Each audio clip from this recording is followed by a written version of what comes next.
కృష్ణమూర్తి ఇక్కడ ముట్టడించినాం. ఆడముట్టు నుంచి మళ్ళీ వస్తూ వంట మార్పు ఏర్పాటు చేస్తుంది. ఒక రోజు జనాలు వస్తుంటే తర్వాత ఒక రోజు కలెక్టర్ ఆఫీస్ దిగ్బంధం చేస్తాం, ఒకసారి టవర్ ఎక్కిస్తుంది. ఈ విధంగా చైతన్యం ఏదంటే నాయకుడు తన యొక్క ప్రణాళికల్ని మార్చుకోగలుగుతాడు. ఇది ఎవరి చేతిలో ఉండదు. దయచేసి నాయకుడు ఏ ఒక్క మేధావి చేతిలో ఉండదు. నేను నా 20 ఏళ్ల పోరాటంలో ఎంతో పెద్ద చూసిన విప్లవ రచయిత సంఘంలో కూడా మాట్లాడుతుంది. మన జాతీయ సదస్సు కర్నూలులో జరిగితే మాట్లాడు. ఎక్కడైనా కర్నూలులో ఒక నేషనల్ కానీ ఒక స్టేట్ వైజ్ కానీ ఏమైనా కార్యక్రమం అంటే ఖచ్చితంగా నేను ఉంటాను. అది 100% ఈ సమాజంలో ఉన్న ప్రజాస్వామ్యవాదులకు అందరూ తెలుసు. రాశారు ఆయన ఒక నవల రాశారు, అది ఎంత దూరం పోయింది. అట్లా ప్రతి ఒక్కసారి మనం నిర్ణయం తీసుకుంటూ వాళ్ళు కూడా ఏం చెప్తారంటే ఎవరైనా జనాలను బట్టే వాళ్ళు ఇచ్చే టైము ఉపన్యాసం కానీ ఉంటుంది. మనసు జనాలు ఎక్కువ ఉన్నప్పుడు ఒక 10 నిమిషాలు మాట్లాడగలిగే వ్యక్తి 20 నిమిషాలు మాట్లాడతాం. మన జనాలు తక్కువ ఉన్నప్పుడు ఏం చేస్తారు, ఆటోమేటిక్గా మనం చెప్పాల్సిన వాళ్ళే టైం కేటాయించుకుంటారు. ఈ మంది ఉన్నారు ఎందుకు మాట్లాడలేను, సరే 5 నిమిషాలు మాట్లాడితే సరిపోతుంది అనే ఆలోచనలు ఎక్కువ వచ్చేస్తారు భావజనం. అట్లా మంది ఎక్కువ ఉన్నప్పుడు కార్యాచరణ గ్రూపు మార్చగలుగుతాం. ఆ విధంగా అందుకే విజయవాడ అన్నప్పుడు సార్ చెప్పారు, సరే మీరందరూ కూడా యువతందరూ ఏకీభవించారు, ఒకరికిద్దరు వస్తారన్నారు. సరే సో నా కెపాసిటీ కనీసం 120 మంది లేకపోయినా 100 మంది అయినా వస్తారు కదా అనే ఆలోచనతోనే ఉన్నాము. ఆ 100 మంది వచ్చినప్పుడు దాని అందరికీ ఆ ఏకీభావంతో మన డేటు విజయవాడలో ఇదో ఈ కార్యక్రమం పోదాం, ఇదో మన ఫిబ్రవరి 20 పెట్టుకుందామా, 25 పెట్టుకుందామా, లేదా అసెంబ్లీ సమావేశాలు ముందర పెట్టుకుందామా డేటు. అసెంబ్లీ సమావేశాలు పెట్టుకోవడం వల్ల మనకు పరీక్ష దొరకదా, లేదా అసెంబ్లీ సమావేశాలు అయిపోయాక కూడా మనం పెట్టుకోవడం వల్ల మనకు ఉపయోగం ఉందా లేదా, ఇలాంటి దాని మీద చర్చ జరపాలనే ఆలోచనతో నేను అనుకున్నాను. ఒకవేళ అసెంబ్లీ మనకి తీర్మానం చేయాలా, లేదా ఇంతకుముందు గతంలో 3 సార్లు తీర్మానం అయింది, దానివల్ల ఏమైనా ఉపయోగం వచ్చిందా, మన ఉపయోగం ఎన్నిసార్లు ఈ తీర్మానం చేసినాం, ఏ ఫలితం లేనప్పుడు ఏ తీర్మానాలు ఏ లాభము, మరి దీన్ని ఏ విధంగా మనం ప్రశ్నించాలా ప్రభుత్వాన్ని, మన అసెంబ్లీ ఎందుకు జరుగుతున్నాయి, ఎందుకు తీర్మానం జరుగుతున్నాయి, ఆ తీర్మానం న్యాయం జరిగినప్పుడు ఆ తీర్మానాలు ఎందుకు చేయాలా అని గట్టిగా మాట్లాడాలి ప్రభుత్వం పైన. అలాగే ఎవిడెన్స్ అలా మీరు చూసి కావాల్సిన మీకు ఏమైనా డౌట్స్ ఉంటే కూడా ఆ ఎవిడెన్స్ తీసుకోవడానికైనా వస్తుంది. లేదా ఇప్పుడు సోషల్ మీడియా ఉంది, వార్తా మాధ్యమాలు ఉన్నాయి, మీకే స్కాన్ చేసుకుని కూడా పోవచ్చు.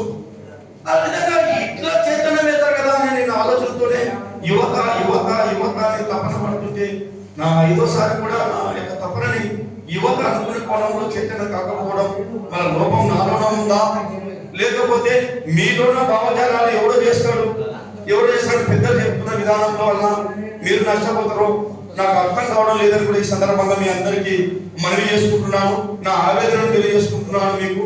కాబట్టి ఇట్లా ఈ విధంగా అనుకుంటే పోతే మనం ఎప్పుడు సాధించుకోగలుగుతాం. నిన్ననే భార్గవ్ సార్ గారు చెప్పారు, ఇప్పుడు ఐసీలో ఉన్నాడు, ఒక బాడీ ఐసీలో ఉంది. ఇప్పుడు ఈ బాడీ బతికితే మీ ఇంటికి వస్తుంది, చచ్చిపోతే శశనమాటికి పోతుంది. అట్లా మీ బుడగజగల సమస్య కూడా కేంద్రంలో ఓఆర్జీలో ఉంది. ఇప్పటికే 2 సార్లు రిటర్న్ కొట్టారు. వాళ్ళ రిపోర్ట్ ఉంది. 91, 81, 91, 2001, 2011 జనాభా లిస్టులో బుడగజగల పేరు ఉండవి లిస్ట్ జనాభా ఉంది. అది పరిశీలించుకోలేకున్నాడు. కాబట్టి వాళ్ళు అడిగిన క్వశ్చన్లు ఈ రాష్ట్ర ప్రభుత్వం పంపించడం లేదు. 3 సార్లు తీర్మానం అయిపోయింది, కానీ ఏమి న్యాయం జరుగుతలేదు.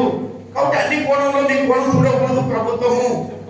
దీనికి సపరేట్ గా మీకు న్యాయం చేయాలి. కొత్తగా చేర్చే కులం కాదు, ఆటోమేటిక్ గా ఇంక్లూడ్ అయిన ఎస్సీలో ఇంక్లూడ్ అయిన కులమే, కానీ ప్రాంతీయ వ్యత్యాసాలు చూపిస్తున్నారు.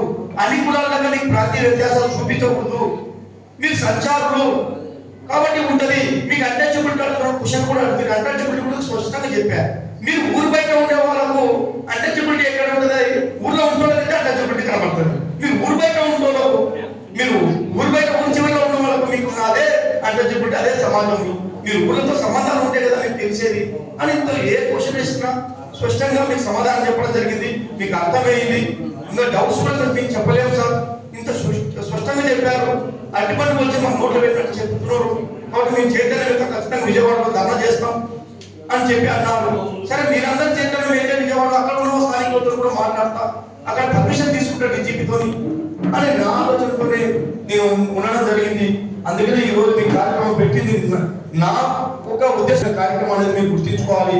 ఇది యువత మీరందరూ మీరే ఈ డేట్ ఫిక్స్ చేసుకున్నారు. మళ్ళీ వారానికి ఈ రోజు కలుసుకుందామని చెప్పారు. కానీ ఈ రోజు మరి ఈ విధంగా నీరు కట్టడానికి కారణం ఏదో మీరు చెప్పండి. మరొకసారి నేను తెలియజేసుకున్నా, దయచేసి ఎవరో చేస్తారులే అనుకోకుండా తప్పు చేసే వాళ్ళని మీద దృష్టిలో పెట్టుకొని ఎవడో డబ్బులు తినిపోయినాడు, దోసుకుపోయినాడు, మాయమాటలు చెప్పినాడు అనుకుంటా పోతే న్యాయం చేయలేదు కదా.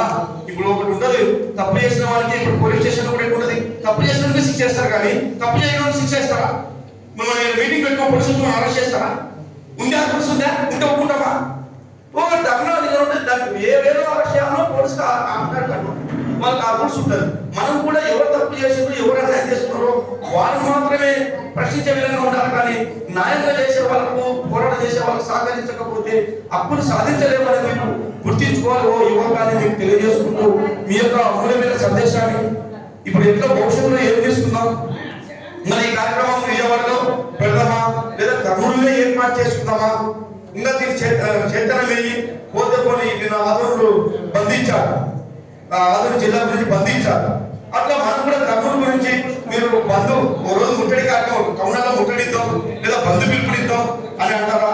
లేదా సార్ చెప్పినట్టు అధ్యక్ష ఒక నిమిషం అధ్యక్ష సరే ఒకరి మీరు అన్నట్టు విజయవాడలో కార్యక్రమం తీసుకున్నాం, ఫిబ్రవరిలో ఒక డేట్ ఫిక్స్ చేసుకున్నాం, ఖచ్చితంగా మేము తిరుగుకు వస్తాం అని మీ మనసాక్షిగా మీరు ఇక్కడ వచ్చి మీరు సంతకాలు చేసి మీరు ఒక ప్రతిజ్ఞ, ఒక ఆలోచన, ఇది జాతి గురించి దయచేసి వేరే వాళ్ళ గురించి కాదు, ఒక ఆలోచన, ఒక ప్రతిజ్ఞ అనేది చేసుకుంటే ఖచ్చితంగా కార్యక్రమం తీసుకోవడానికి నేను ఎప్పుడు వెనుకాలను ఖచ్చితంగా ఉంటాను. లేకపోతే మరోసారి కూడా చెప్తున్నా, ఒకవేళ నాయకత్వంలో మా నాయకుడు చేస్తే ఈ నాయకుడు రాడు, వీళ్ళు రాడు, పిలిస్తే వాడు రాడుంటే ఎవరైనా యూత్ మీరే చేతనంగా ఇప్పుడు అది పెట్టింది కూడా కార్యక్రమం అనేది యువత సంఘం ఏర్పాటు చేసండి, అడగ కమిటీని పెట్టుకుందాం, పెట్టుకుని ఒక అధ్యక్షుడు ఎన్నుకుందాం. ఆ అధ్యక్షుడి ఆధ్వర్యంలో నువ్వే పిలుపుని అన్ని సంఘాలు కూడా పిలుపుని వచ్చినోడు వస్తాడు, రాగోడు రాడు, కానీ మన స్వార్థం లేకుండా పిలిచే బాధ్యత ఒక నాయకుడిగా మీరు తీసుకోండి. దాన్ని నేను స్వాగతిస్తాను. ఎందుకంటే మనలో ఇప్పుడు ఒక గొడవలో ఉంది, మనిషి చచ్చిపోతున్నాడు, మరి నా నీళ్ళు పోసి బతికించుకుందాం, అదంతా సత్యమో. ఇప్పుడు మనది ఢిల్లీలో ఫైనల్లో ఉంది, మళ్ళీ ఇంటికి రాకుండా చేసుకోవాలనుకుంటే మన కులంలోనే తారతమ్యాలు ఉండి ఇబ్బందులు పడే బదులు ఒక మెట్టు దిగితే, ఒక మెట్టు తల వస్తే కిందనే పడిపోదు. జాతి గురించి అని చెప్పి ఆలోచన కలవాలి కాబట్టి నేను ఒకటి తల వంచడానికి సిద్ధమే. నా నాయకత్వంలో వద్దు, మీ నాయకత్వంలో ఎవరైనా సరే యువత ఒక లీడర్, ఒక అడగ కమిటీ ఏర్పాటు చేసి ఒక లీడర్ గా తీసుకోండి, ఒక అధ్యక్షుడిగా తీసుకొని వాళ్ళ నాయకత్వంలో యువత ఆధ్వర్యంలో చెరువు విజయవాడ ఇప్పుడు డేట్లో పెట్టాం అని ఆ నాయకులకు, ఆ సంఘాల లీడర్లకు అందరికీ పిలుపునియండి. మీ ఊళ్ళో ఉన్న వాళ్ళకు కూడా దయచేసి ఏమని చెప్తారంటే, గతంలో ఎన్నోసార్లు పోరాటాలు చేశారు మా గురించి, మా యువత మా నాయకత్వంలో జరుగుతుంది ఇప్పుడు ఈ ధర్నా కార్యక్రమం, దయచేసి రాండి. కేవలం మన ఊళ్ళో బడ్జెట్ పెళ్లిళ్ళకో లేదా పంచాయతీలకు చేసిన బడ్జెట్ ఏమైనా ఉంటే పెట్టుకొని ఒక ల్యాండ్ తీసుకుందాం, ఏదైనా ఇంకా పప్పు పుడుకుల పప్పు అన్నం తీసుకొని వండుకొని పోయి గుడిపైన ఎక్కడ బోన్ తిని మనం ఒక్క రోజు విజయవాడలో మన సత్యంతో చూపిద్దాం రాండి అని చెప్పి మీరు పెద్దలతో చైతన్యం చేయండి. అందరు చేసేది కాదు, కొనరూపిలో ఉంది, ఆ నాయకుడు చేసుకోండి, ఈ నాయకుడు ఆ సంఘం ఈ సంఘం అనకుండా ఇప్పుడు మనం మేము చైతన్యంలో మా నాయకత్వంలో జరుగుతుంది, యువత నాయకత్వంలో. కాబట్టి రావాలా, ఒక్కసారి రాండి అని చెప్పి మీరు ప్రజలలో మీ యొక్క గ్రామాలలో మీకున్న కుల పెద్దలకు, పెద్ద మనుషులకు, యువతకు చెప్తే కనీసం మేల్కుంటాం. అరే ఇది మీరు ఇంతకుముందు ఎవరో నాయకుడు వాడు చెప్తున్నా, ఆ నాయకుడు పేరు ఈ నాయకుడు పేరు చెప్తుంది, ఇప్పుడు మా వాళ్ళకి మా పిల్లలే చైతన్యమైంది కాబట్టి పోదాం ఒక్కసారి అనేది ఖచ్చితంగా జీవనత్వం ఉన్న ప్రతి ఒక్క పెద్ద మనిషి కనిపిస్తుంది.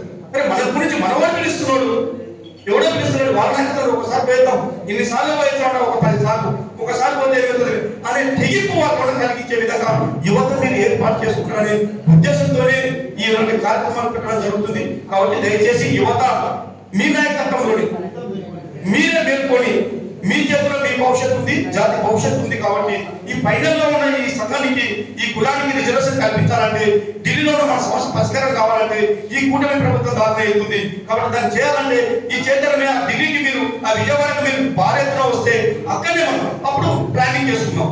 ఏ రోజు డేట్ ఆ డేట్ మనం వచ్చినప్పుడు ఆడ విజయవాడలో మనము పవన్ కళ్యాణ్ జనసేన పార్టీ ఆఫీసా, టీడీపీ ఆఫీసా, లేదా మనం ధర్నా చౌకలు ధర్నా చౌకలు చేసుకొని ఒకటే మనం ధర్నా చౌకలు అనే టైము గంటలు చేస్తాం.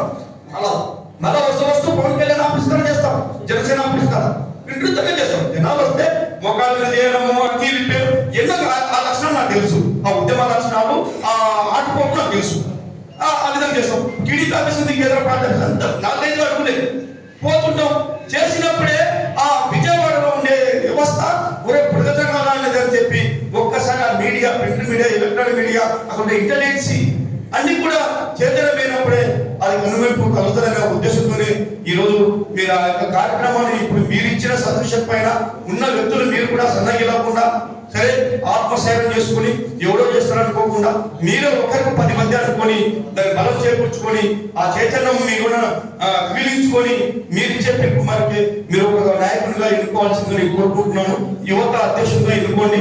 ఎన్నుకున్న మీ నాయకత్వంలో మీ బ్యానర్ల మీదనే విజయవాడలో కార్యక్రమం పెడదామా, లేకపోతే మళ్ళీ దీని భవిష్యత్తు ఏ విధంగా ఉంటుందని మీరు చెప్పే సదస్సుల పైన ఆధారపడి ఉంటుందని కూడా తెలియజేసుకుంటూ మీరు ఇక్కడ వచ్చిన యువకులందరూ మీ సందేశాన్ని ఇవ్వవలసిందిగా, దీనిపైన మీ అభిప్రాయం చెప్పవలసిందిగా కోరుకుంటూ సెలవు తీసుకుంటున్నాను. జై హింద్, జై భారత్.